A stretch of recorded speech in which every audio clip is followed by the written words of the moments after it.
Fellas, Mark, I got my back against the wall for one more day. We've got to be a good team this morning. I have no time for editing. It's got to be live. So from this point on out, there's no more notes in the book. It's a live show. You guys ready to do this? Team effort? We'll do it live. Well, fuck it. We'll do it live. fuck it. Fucking thing sucks. Don't say it, and we'll do it live. Here's a cut off of Sting's new record. And don't forget, if you got a new record, head over to jackprince.com, who supports this show, sponsors this episode, and all episodes. They're always there for you when you need them. That's jakprince.com. Jackprince.com/circle of trust will help you save money on your next project for you or your clients. Don't forget that you could be the middleman and price up your next project for your clients. Don't send people out the door. Send people to your bank. Let's get started with today's show. Coming to you live from the Saul Rosenberg Studios, broadcasting worldwide into all ships at sea, here comes another action-packed episode of Adventures in Design. Good morning and good design. Oh, it is Friday. It is Thanksgiving on these Adventures in Design airwaves. Hosting the show with me today, I've got Pilgrim, Billy Baumann, Heidi-ho, and Native American, Aaron, OK Pants, Seacrest. Pass the stuffing, even though as a Native American that just saw white people, I don't know what that is yet, but give me it. Thank you for having me. You'll figure it out. I'm your host, Mark Bricky. Let's get started with today's special Shop Talk. All right, guys, how you doing this morning? It's a Friday. It's the Friday before Thanksgiving. This time, somehow, every year becomes one of the busiest times of the year for me. I always think my fall is going to consist of the following: Halloweening, watching a lot of football, enjoying the changing of the seasons, getting my holiday plan started, and somehow every middle of October into November, a big project always finds its way on my desk. This always becomes my busiest time of the year. And this year, it got so busy, I had to say, you know what? Football, you just don't exist for a couple of weeks. I'm not even allowing myself to go to ESPN. I'm not looking at any of it because it's breaking my heart that I can't watch any football. How about you guys? Are you guys busy? Mark, I'd like slow? to channel James Flames right now. Okay. Just give you a wham. Hey, well, let's talk about James Flames. He's not here because he's too busy. So, back to virtual James Flames. But do you guys find that the fall somehow becomes, for me, it's always become the busy time of the year. There's always something big that lands in my lap. Is it the same for you guys? For me, yes. And then, like the season itself, it lasts for about 2 weeks and then falls off a cliff into the frozen abyss of winter. So I feel great. The bank account looks flush. It's like looking at adult content. I get very excited. And then about 2 weeks later, I'm outside with a tin cup, like following strangers around, asking for coffee money. I've seen that ebb and flow of the cash flow. Like it just comes, you feel real good. You feel like an adult. And then, because it took 90 days for all that money to come, you pay a lot of bills and you're like, wow, I look like a guy that sits at OTB all day and bets on the ponies. It's freelance in a nutshell, man. Because once December rolls around, it's the dark ages of my bank accounts and my accounting software. Here is owning your own business in a really, really small story. This happened to my friend Mike Hammer, a Violent Gentleman. He and his girlfriend Carl, they moved into an apartment, right? They bought frames and they hung them all over the wall. You know how you do that thing with the frames where you kind of scatter them about and you make a nice little grid. So they bought frames, they scattered them on the wall. And we went over there for dinner one night and I was looking at the frames and I realized that none of them had photos in them. It was just they had only hung the frames, you know what I mean? And they put the frames up and then they're going to go get their artwork and their photos and pop them in. And they moved and I wrote Hammer, I go, here's owning your business in one sentence. You hung up the frames, but you never had time to put the photos in them. And he goes, it's the truth because you're always on to the next thing. I'm like, you've got great intentions. You want to decorate your house, but then business trips pop up. This pops up and you never put the photos in your frames. So the whole time they lived there, those frames never got photos put in them. Yeah, that's like updating your website. Oh, God, don't get me started. It probably looked cool in a modern art kind of context, though. Just a bunch of frames and no art in them all over the walls. Yeah, it still probably looked kind of nice. At least they got halfway there. Yeah, I mean, Yeah, but that's me, I the would have thing. just Like, left the walls bare, and they mostly are still bare. well, that's the thing though. When you own your own business, is that your personal life will always get halfway there because the business will always come in and be a priority. You know, like you can't tell, a business trip or an opportunity. You know what? I really can't work that extra 6 hours on that because I got to put photos in my frames. Like it's not an option. When you're like a single freelancer or maybe a 2-man shop and you've got a slow week, Yeah. it can be a little scary, I guess. But when you've got a slow week and you've got 7 employees, that man, it gets really scary. I bet. Because you kind of, when you look at your like electric meter and you see the numbers just sort of like going by, that's what's in my head. Like when we're like not busy, I'm just seeing those numbers go zzz. I'm like, fuck. It's funny. It's like whenever you go to a real big city, like you go to New York or if you're in downtown, when I go to downtown LA for an event or whatever, like even if I'm not sitting in a cab, I feel like the whole time I'm there, I'm looking at that red number that just keeps going up, because the whole time you're in New York City, it's like, got to buy a coffee, got to buy something to eat so I can use a toilet, got to buy another car, got to go to my hotel room. It's just like, you just feel like the meter's running the whole time you're there. Like, I just want to go home where I don't see those red numbers anymore. Yeah. Shit. Geographically, that never ends for me. That number is always running. Yeah. You always feel like that you've got the meter running on life. Yeah, but I mean, it's mostly self-imposed. I acknowledge that, but it never goes away for me. And that's sort of the benefit of, there's lots of, we always like sort of talk about how great it is to work for yourself, and there's definite benefits for working for somebody else. Like if you're working for somebody else, you have a budget.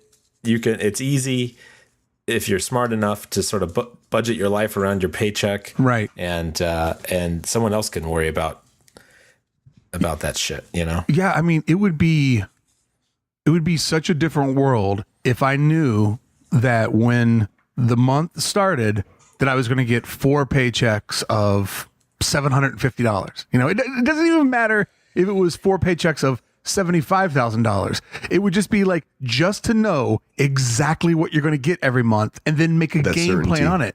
Because when Beth is like, can we afford to do this? I'm like, it depends. On Monday, yes. On Thursday, probably not. Like, you never know if something is within or without your budget, because who knows? Who knows when people are going to pay and when the money's going to find its way to you? Who knows? Yeah, certainty is something you can't buy. No. And I mean, we trade all of that for, the bigger bet, the bet on ourselves that we can make more. There's definitely some tax benefits of owning your own business versus being locked into the system. So you just kind of hope that the gamble is all worth it. I don't know if it ever is financially. It feels like it is emotionally, but the thing that's been making my world crazy. Yeah. The thing that's been making my world crazy is I'm doing another appearance out at the Disneyland on December 16th. And so I have an illustration that ever since I got home from Europe, I got home on the 30th, and I've worked every day since, many days from 8 a.m. to like midnight. And the whole time I'm working on this illustration job, and I still got to do the podcast, there's 2 things that I think about. Exactly. There's 2 things that I think about. One, it reminds me of how hard a side hustle is, because at this point in my life, being an illustrator and a graphic designer is totally a side hustle. Like, I don't need to be doing this work. I'm doing it because I want to, and because, quote unquote, I enjoy it. So it's been nice to remind myself just how hard it is to grind and to work on deadlines and to do the job that many of you are doing day in and day out. And since I got the podcast, it feels like I've got a full-time job and I'm doing this on the side. So it's been a good reminder. It's almost like when when the corporate guys once a year have to go out to the job site just to see how the work's done. They got to go out to the factory to see how they actually, pack the fudge. I kind of feel like that I'm that guy the last couple of weeks. But then the other thing that I think about the whole time is, Mark, why are you so stupid? Why did you make this so complicated on yourself? Why are you so fucking dumb with ambition that you end up hurting yourself in every way? Like, I could have made this illustration way easier on me.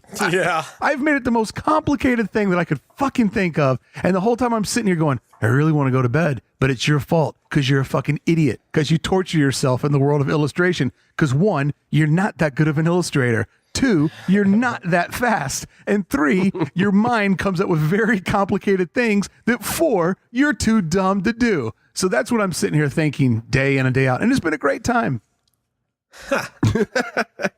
But that's half the gig.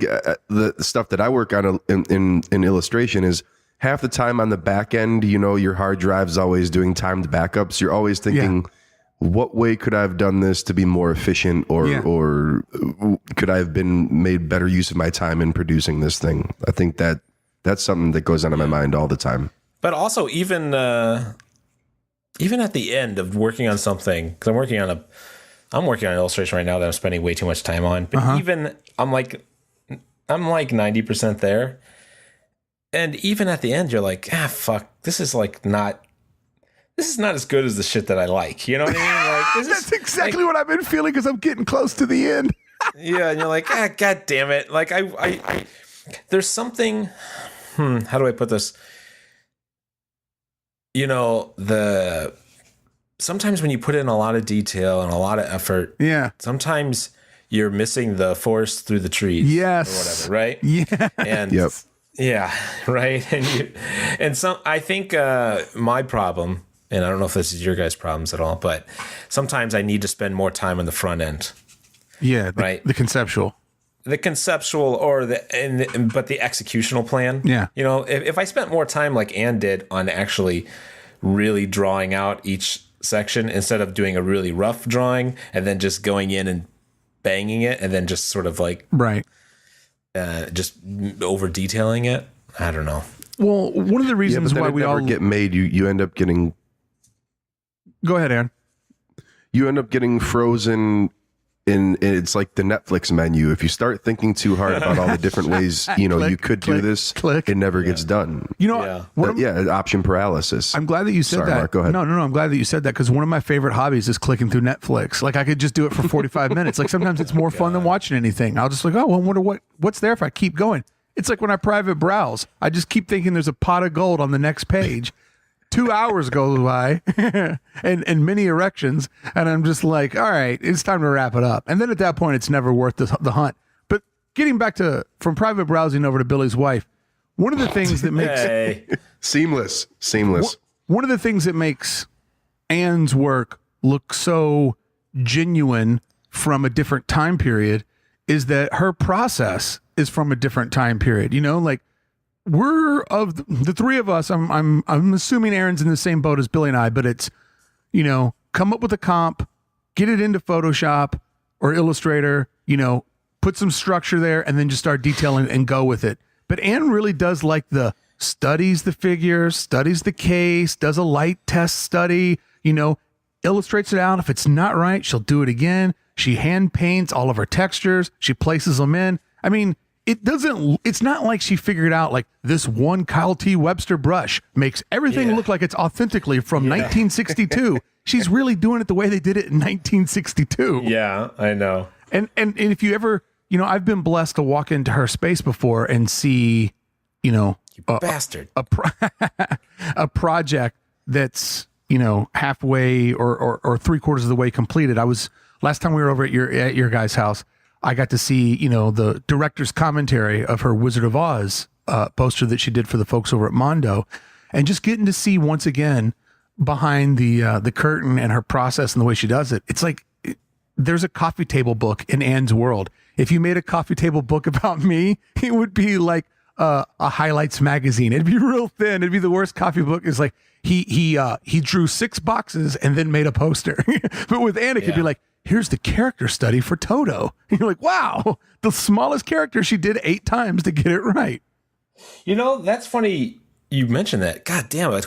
An Ann coffee table book. Yeah. Where you got to see all of her process sketches and all of the preliminary stuff and all that shit. That would be amazing. Yeah. Somebody, whoever's listening out there that's publishing books. Well, nobody's listening, but I like your sentiment. That's a good idea. The publishers listen to our show. I'm going to listen to AID and find that next great publishing idea. Gary Random at Random House is tuning in. Gary Random. Is that even a Gary publisher? Random.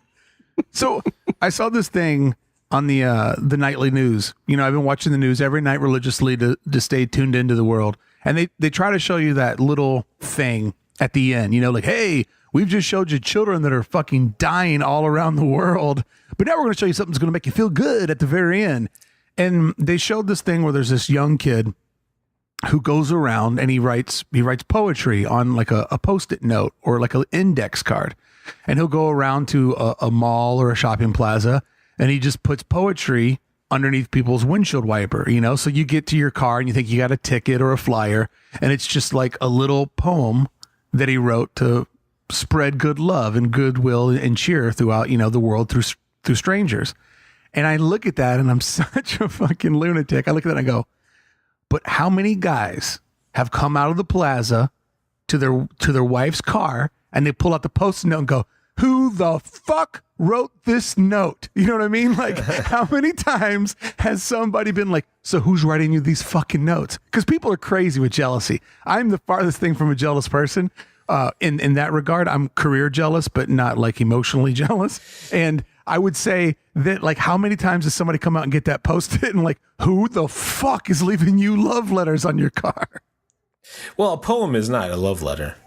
No, but I mean, think about it. Somebody, you got to tell me, somebody somewhere has come out to the car. They've already got a little seed of doubt planted in their mind. And then there's just a little thing that says, your smile opens the universe. All right. Who you been smiling at, Barbara? What's going on here? You know, it's had to have happened once. Fucking poetry guy. There's that rooted in fear mindset too, like, who has violated my 1998 Dodge Neon? And then before you even read it, you've already grabbed it with just all the anger in your heart and just crumpled it up and How thrown many it. Dodge Neons do you actually think are on the road still? I live in Ohio, man. There's a fucking lot. There's more than you think. Okay, so this is Without something going to to the think whole about. sociological thing, they're out there. This is something to contemplate. Okay, if you're out in the world and you see somebody that you would describe as a hideous creature of a human, you don't know if anybody ever chose them to be their life partner. Like, they could just be lonely and alone because they're a hideous creature, maybe on the inside or the outside. Okay, Mark, there might be some people that are alone on listening to this podcast, and that are hideous creatures, and that's why they listen to the radio. There might be some hideous creatures that are alone that are on this podcast right I'm now. just saying, calling a human a hideous creature is Hey, not, you know not what? nice. You've done it before. You've done it before. You might not admit it, but you've done it before.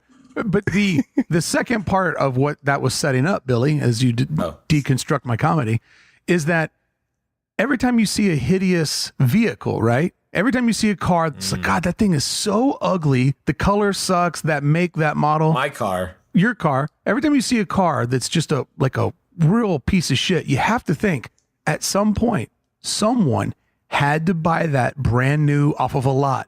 They went to a car lot. There was everything there, and they chose a nude color Ford Escort. You know, like somehow, somebody somewhere, that was the pride of their paycheck and their life for at least a 1 year run. And I think about that all the time when I look at a car that's just a hideous mess. I'm like, who's the sorry son of a bitch that drove that off the lot with the smile on his face? Like, I got to go to my mom's and show her that I just bought a nude color, you know, Chevy Corvair.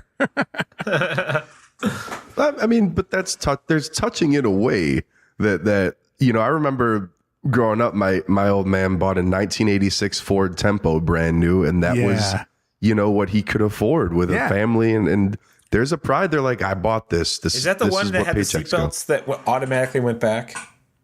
No, we weren't that. We definitely weren't at that level of wealth at that point. We didn't have that popping. Hey, those broke after like 5 years on every car that had those. That was 5 years old. And it didn't work. I remember like they did that a lot on Hondas, and when I was a young guy dating, you know, I felt like I got into a lot of girls' cars that had that on a Honda. And I always remember that after a while it would just be broke and the little mechanism would just ride the window sill, but there'd be no seat belt attached to it or anything. Check this out. Sean Mort, one of the cheapest people I know, he and his wife just bought a brand new car. To his credit, he paid cash, but to his discredit, they didn't opt for power windows. I got into his car and I got into the back seat and I go, what the fuck is this? I haven't manually rolled a window down in fucking 2 decades. You do that, you're like bobbing back and forth while you're like rolling the thing and stroke. That was my last car. My last car was a 2004 Civic and it didn't have power windows or locks. Oh, wow. I feel like I always... But I came up. I now have power locks and windows, I'm happy to say. I still drive a 98 Honda Civic. Nice. Those are great cars, man. You could Yeah. honestly drive that car for another 10 years. The 90s Hondas are pretty sweet. I have to say that the new Honda Civic, if you're looking for, you know, quote unquote, an affordable vehicle, I was at the Honda dealer. Is this the sponsored content part of the show? There's an ad graphic that just popped up over Mark's head. Yeah, I'd love to think that Honda would want to sponsor this shit show. I was getting the Element service and I walked over and looked at the Honda Sporty Civic. now. Yeah, it's actually a really, really nice looking car. And it's, you know, $20,000 for a new vehicle. I mean, that's affordable in today's economy. You know, I mean, if you can get anything under 20 grand, it feels like you're getting a deal when it comes to buying a brand new automobile. Soon the Brickleys will be upgrading to a second vehicle. So I'm now in that weird thing where you kind of look out your window all the time at like, oh, what's that car? Beth thinks she wants a Fiat, but that's going to be one of those moments where I have to say, no, you don't. No, I'm not spending money on that. No way. Just make her watch a couple Fiat commercials in a row. I'm going to make her talk to Or is that Vintern. what compelled her to want it?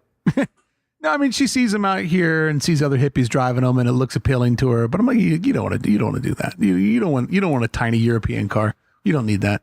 We got one once from a rental car company, and I literally felt like I was in a go-kart. Like I never felt so low to the ground in all my life. All right, let's do this. We are now heading toward the holidays.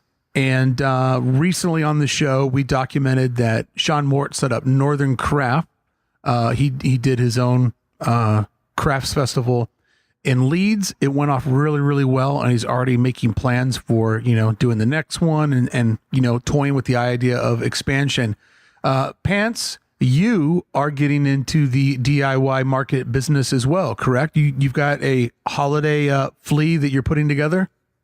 Yes, and it is very much in the vein of Renegade Craft Fair and stuff that we talk about normally. We called it Holiday Havoc Merch Mart. It's going on in the Cleveland area, and I wrangled some of my good friends, Oliver Barrett, Charlie Wagers, Burrito Breath.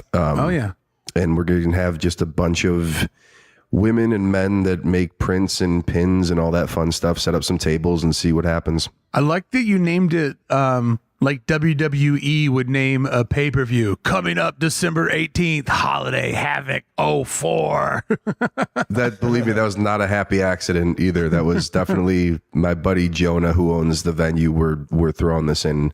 Just discovered wrestling a few years ago, or fell in love with it. So he saw Halloween Havoc and he made a joke. I go, Holiday Havoc sounds, I mean, let's not spend hours thinking about this. Let's just do that. When is Holiday Havoc? December 4th on a Sunday. It's at the Plum on Lorraine Avenue in Cleveland. So if you're in the Cleveland area, come on out. You can RSVP on eventbrite.com. Are there any vendor spots open? Nope. We're actually got a waiting list going now. Wow, So, look at you, big timer. yeah, we're not exactly setting up at the Quicken Loans Arena, but we definitely filled it up. Let me ask you about this strategy, and I don't mean to put a as they like to say, a gaping hole into your business model, but Billy's looking at me the other night. I was watching football, like before this work thing. Chris Collinsworth in 2 plays said everything that you could say that's disgusting. He's like, oh, he's just penetrating that gaping hole all night long. I'm like, whoa, Chris, calm down, buddy. But not to blow apart your business model, Pants, but you're doing your craft fair on a Sunday, but isn't everybody going to want to be at home watching the Cleveland Browns? Well, I'm gonna have to go, Mark, and talk to Jonah and reschedule this thing, because I mean we're gonna be staring 0-13 in the crosshairs at that point. So Wow. Lord knows craft fair goers don't want to miss their Cleveland Browns.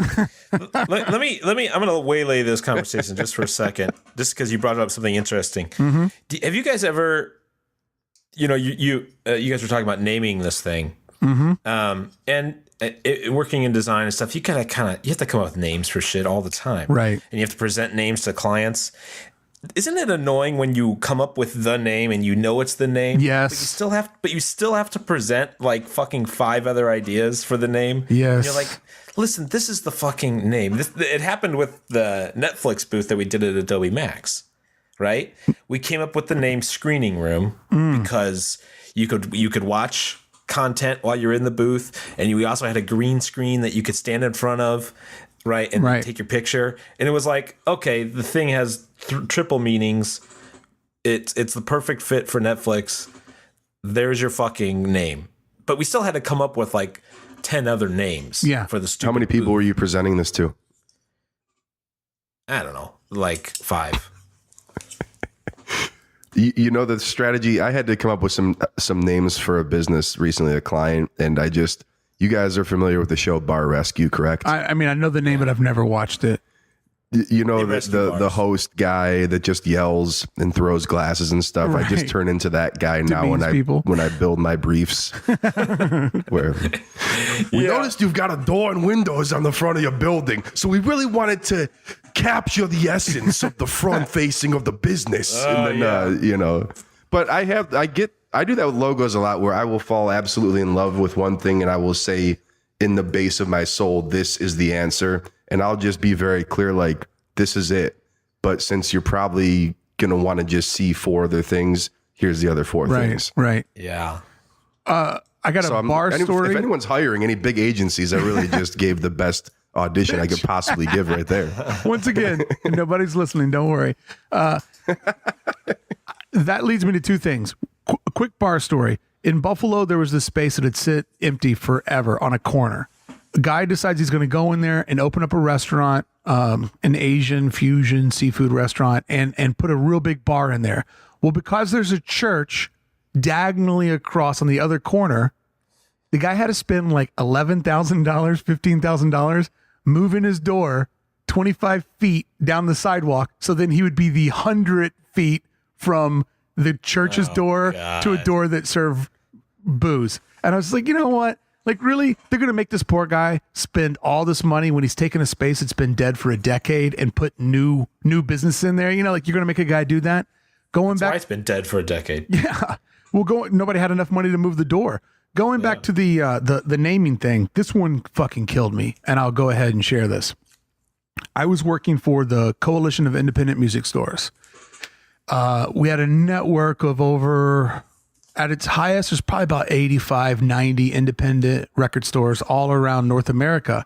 And they started making their own product. You know, they realized that we could, as the independent stores, they could talk to somebody like Jack White, get a raw recording, and then they could release their own, White Stripes live 12-inch or whatever, and just have product that Target, Best Buy, the FYI and all, or FYE, all of those big, chain stores couldn't get their hands on.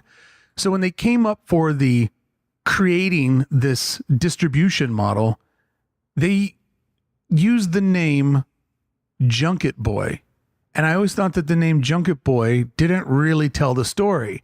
And I was so mad because they picked that name over the one that I came up with, which was Indie Dependent. And IndieDependent.com was available. And I was like, Indie Dependent makes No-brainer, Mark. much No-brainer. more sense, And I could not, for the life of me, get them to switch over to that name, or to use that name, I should say. That just would have made so much more sense. And especially That's a great solution. when you saw that little sticker on everything, this is a product made by Indie Dependent. Oh, what's Indie Dependent? It's all the independent stores coming together to stay in business for you, And it was one of those moments where I want to just rip my fucking hair out that nobody sees it the way that I see it. Yeah. You know, we're working on a restaurant rebrand right now, and we're coming up with new names for a restaurant. And that's something I've never had to do before. And it's a totally different kind of thing than coming up with a name for what you did or what we did for Netflix, because a restaurant name, even though it's based on ideas and feelings but a restaurant is it's such a bigger thing. Yeah. Right? Ideally. Yeah. Right. So you're coming up with names that are more about feelings or vibes or or how it looks even, or how it sounds. It's kind of probably like naming a car. You know what I mean? It's an interesting process. It's certainly an industry that doesn't make auto industry money, but yeah, you're correct about that. But you know, you can get lost in the naming process, because you got to keep in mind that after you get around the 3 week, 3 month, 6 month, 3 year bend, the name is just universally what it is. You know, I mean, when they came up with, we're going to call it a Ford Taurus, there are probably people like, why aren't they going with my name? Why aren't they going to call it the Saturn? But eventually, you know, something that does become the Saturn, and you just think of it that way. I got worried that we lost Pants there for a minute, but it looked like he just punched his camera.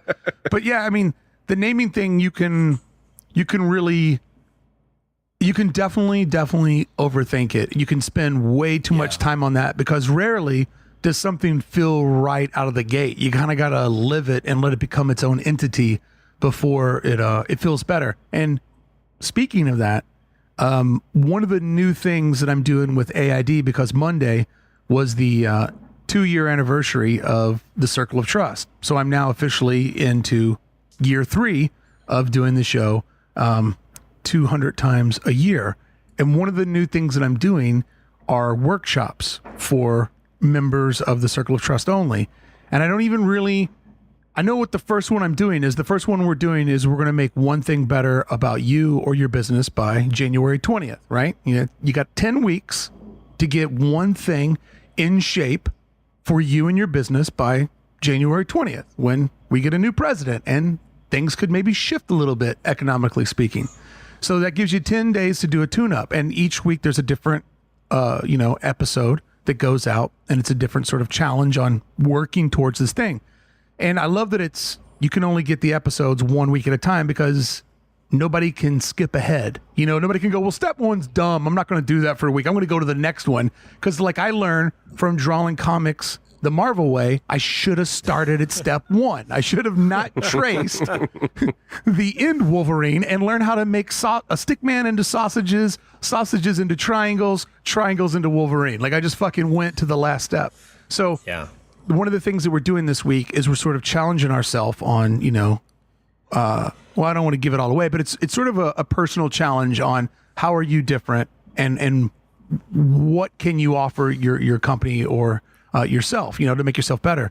And one of the comments that somebody gave us was, in looking to figure out how are you different, I realized that my answer was more like, who the fuck am I?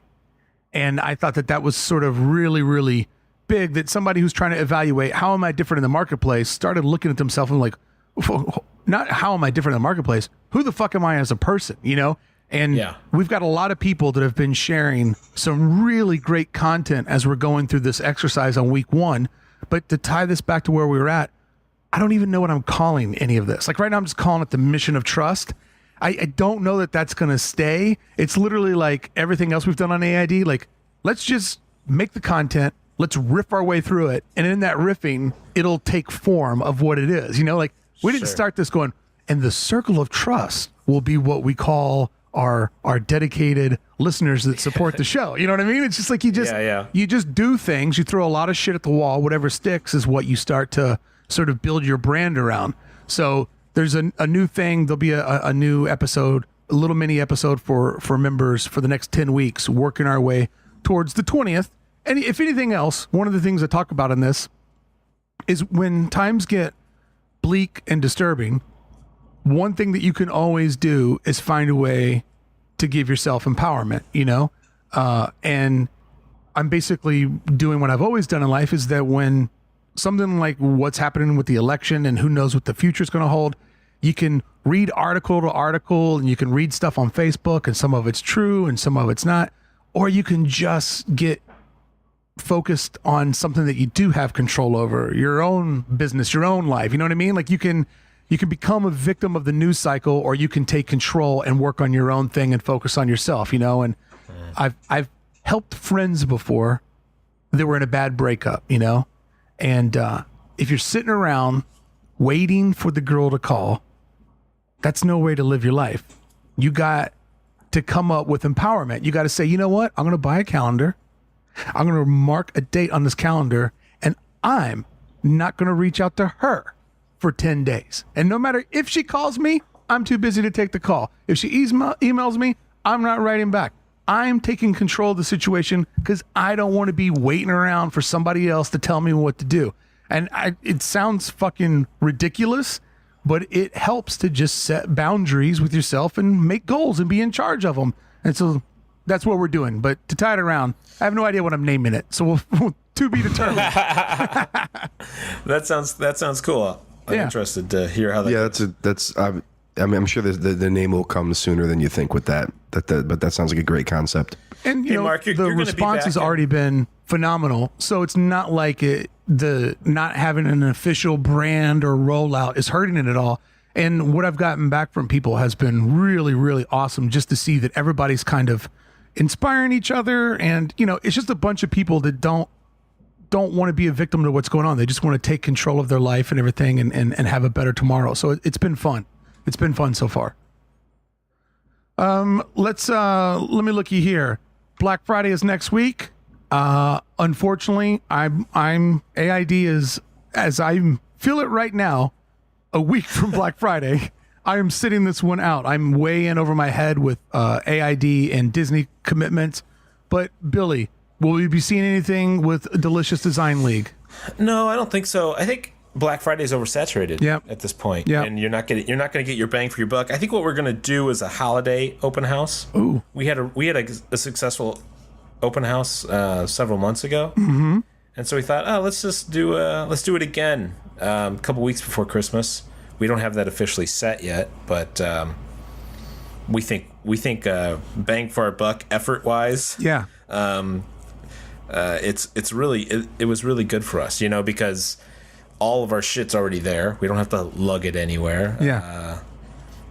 We don't have to ship anything, so we're not losing any profits on that end. It was easy. I think we're just going to do that again. When we had our storefront and we started doing our scratch and dent poster sales and stuff like that, it was really nice that if we didn't over abuse it, so we got into the law of diminishing returns. You know, if Beth and I would do 3 or 4, events at the store a year, they worked out really, really well for us. It was really nice. Like, man, we just made renegade money, but literally had to set up 3 tables, pull a lot of inventory out, fill 2 coolers full of fucking ice, and just make really good money and not have to drive to Brooklyn or Chicago or fly to San Francisco or Seattle. You know, like, it was having a space like that can be customer facing. It's a really good thing if you can use it, correctly and time it out right. Absolutely. It's a good rebate on your money. Pants, what says you? Yes. Well, I just came up with the name of a portion of my Black Friday initiative while we were talking, so I wasn't not listening to you, but it spurred an idea.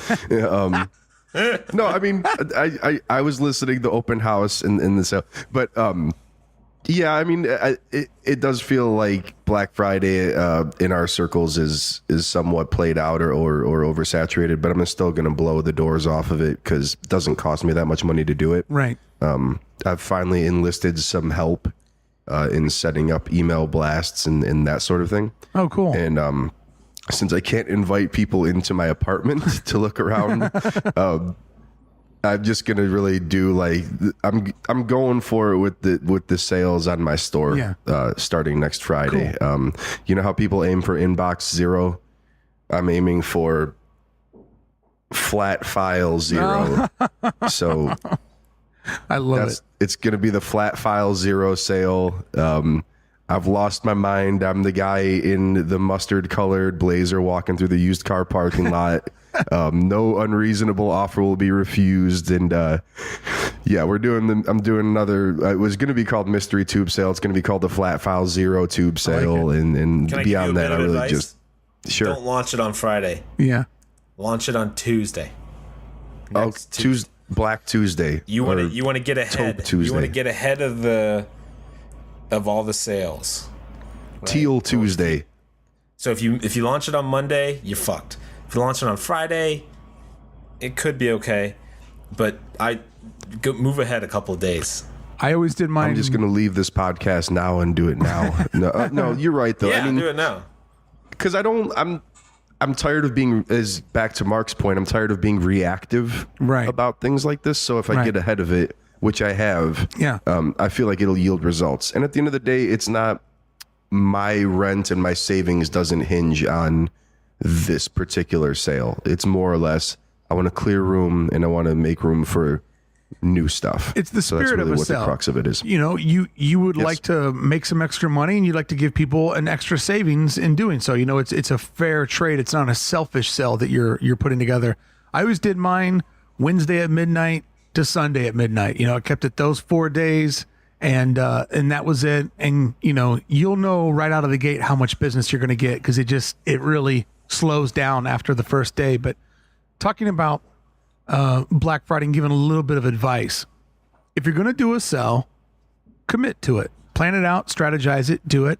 There's going to be a lot of noise. It's going to be hard to cut through the noise, but if you want to be a part of it, fucking do it. You know, it's become an American tradition for businesses.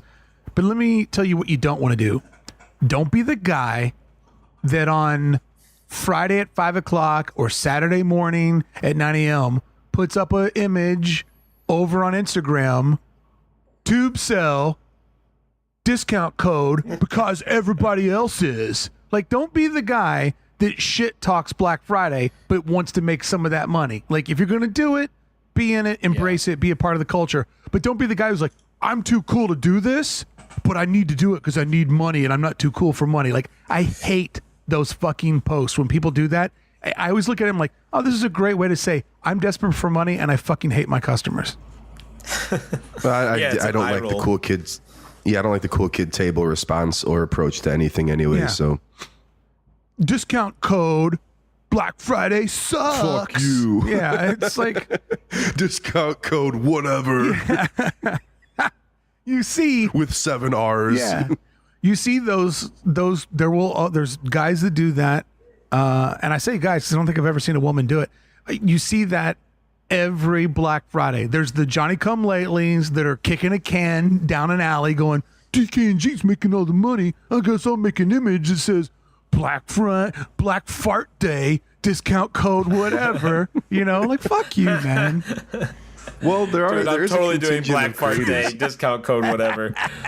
Yeah, after we get off, I'm making a bunch of different discount codes that are like that. But anyways. You know, one year to just make fun of that culture, I took the Walmart logo and I turned it into Hero Mart, and I put up a post that said, our Black Friday sale is we'll match all of our competitor sales. And literally, people were writing me going, yeah, I want to get this, this, and this, and I'm using the Delicious sell.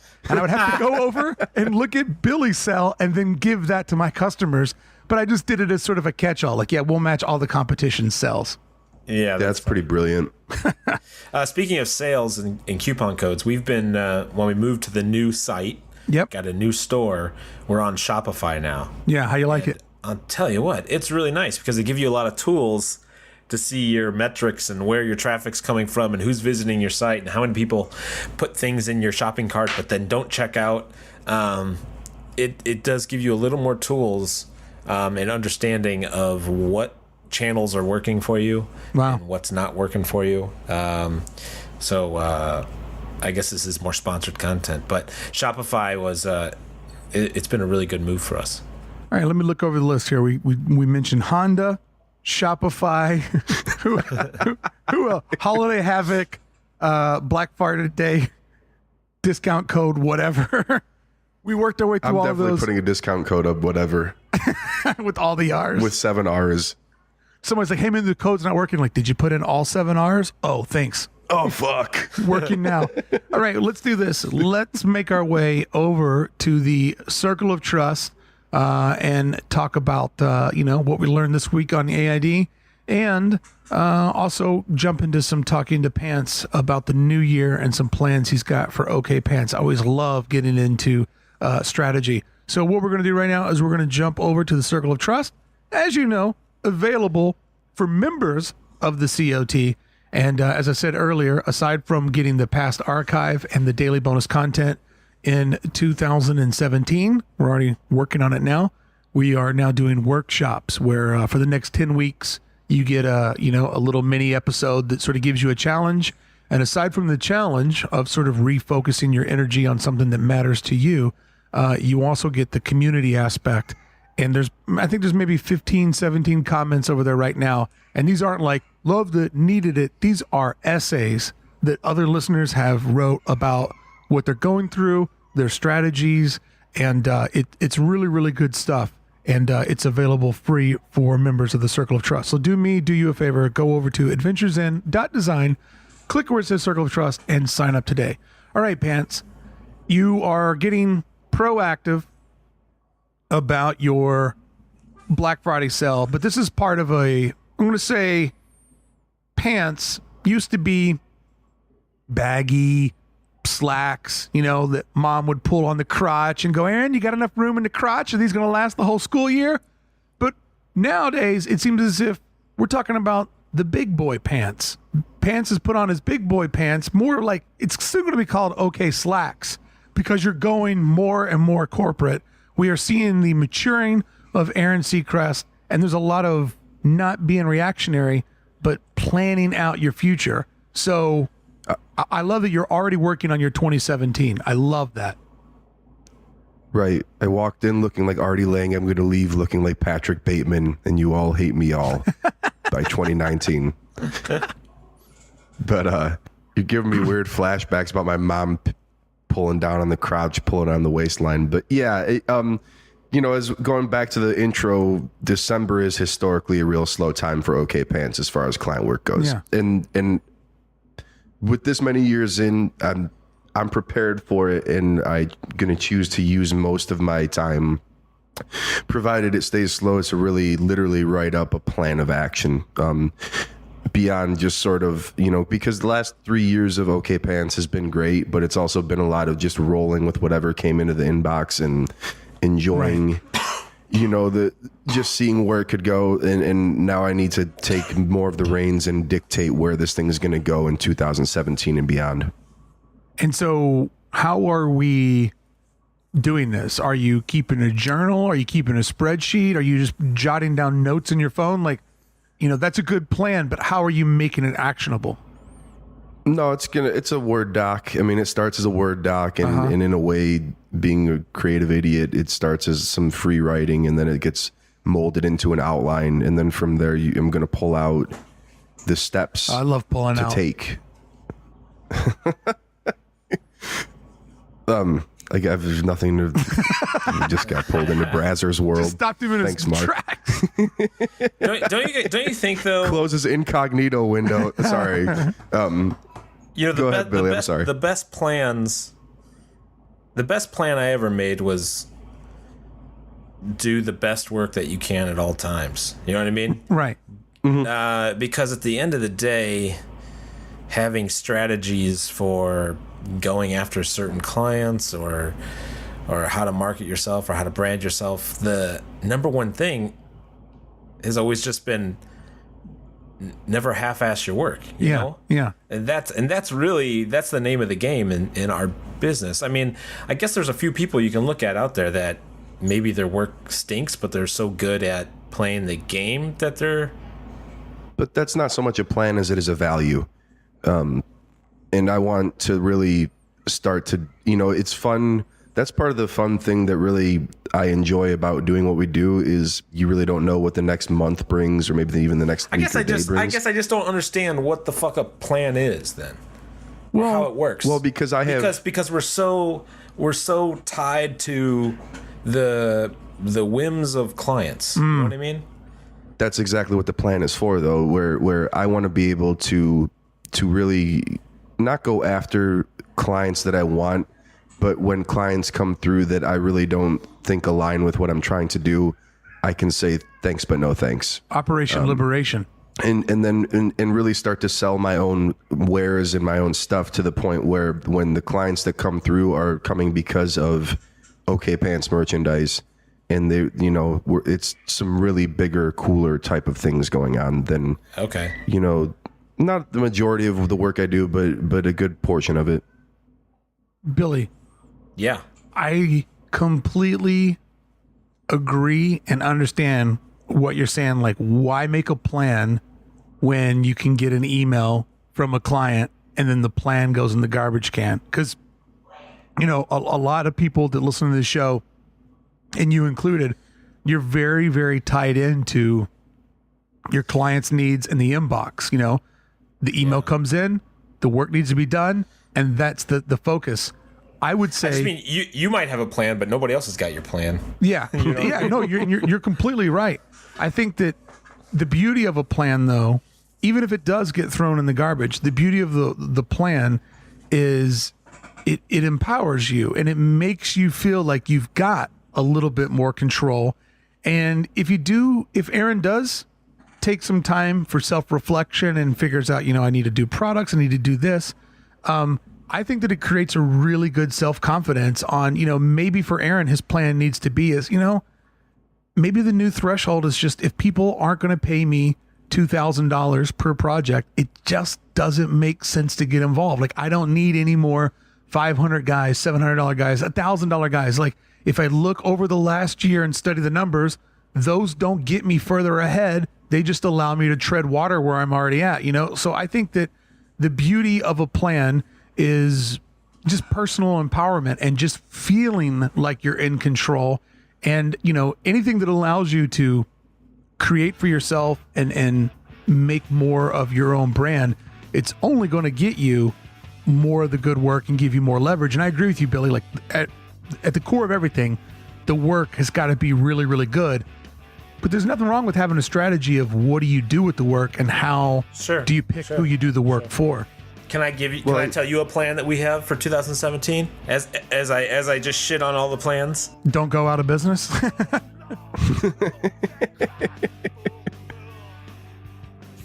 Thank you for listening to Adventures in Design podcast. To hear part 2 of today's episode, visit adventuresin.design.